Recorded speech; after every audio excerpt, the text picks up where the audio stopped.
চোখের দেখাই সবসময় সত্য নয়।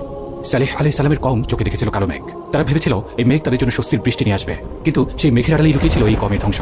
নমরুদ আর তার বাহিনী আল্লাহর সাথে যুদ্ধ ঘোষণা করে আকাশে তীর নিক্ষেপ করছিল। সেই তীরগুলো আল্লাহর হুকুমে রক্তাক্ত হয়ে ফিরে আসছিল। নমরুদের চোখে দেখা মিথ্যা ছিল। আল্লাহকে পরাস্ত করতে সক্ষম হয়েছে এই ভেবে সে উল্লাস করছিল, তার উল্লাস মিথ্যা ছিল। ফিরাউন চোখে দেখায় দেখেছিল সমুদ্র ভাগ হয়ে পথ পেয়ে গেছে, যে পথে মুসা আলাইহিস সালাম এবং বিশ্বাসীরা পার হয়ে যাচ্ছে। ফিরাউন উল্লাস করে তাদের পিছু নিল। ফিরাউনের চোখে দেখা ভুল ছিল। ফিরাউনের উল্লাস তাকে তার দলবল সহ পানিতে ডুবিয়ে ধ্বংস করেছিল।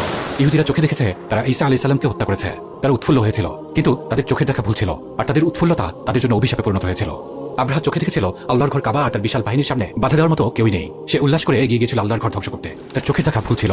তার উল্লাস পরিণত হয় কাসফিম মাকুল, অর্থাৎ ভক্ষিত তৃণলতার মতো। তার চোখের দেখা ভুল ছিল। তার উল্লাস তার কোনো উপকারই আসেনি। আবু জাহাল বদরের ময়দানে অল্প কিছু মুসলিম সৈন্য দেখে উল্লাস করেছিল। তার চোখের দেখাই সব ছিল না। সে দেখেনি আকাশ থেকে নেমে আসা আলফিন মালাইকা। তার চোখের দেখা ভুল ছিল, আর তার উল্লাস তাকে অন্ধকূপে নিক্ষিপ্ত করেছিল। অতঃপর আজ যারা নিজেদের চোখে কাফেরদের জাকজমক, শান শওকত আর শক্তি ক্ষমতা দেখে উৎফুল্ল হচ্ছে, তাদের বিজ্ঞান, প্রযুক্তি আর উন্নতি দেখে ইসলামকে পাশে সরিয়ে রেখে তাদের আদর্শ গ্রহণ করছে, শীঘ্রই তারা জানতে পারবে তাদের চোখের দেখা ভুল ছিল, আর তাদের এই উল্লাস তাদের কোনো উপকারই আসবে না। তারা কি জানে না যে ফাইন্নাল্লাহা আদুউল লিল কাফিরিন, নিশ্চয়ই আল্লাহ কাফিরদের শত্রু।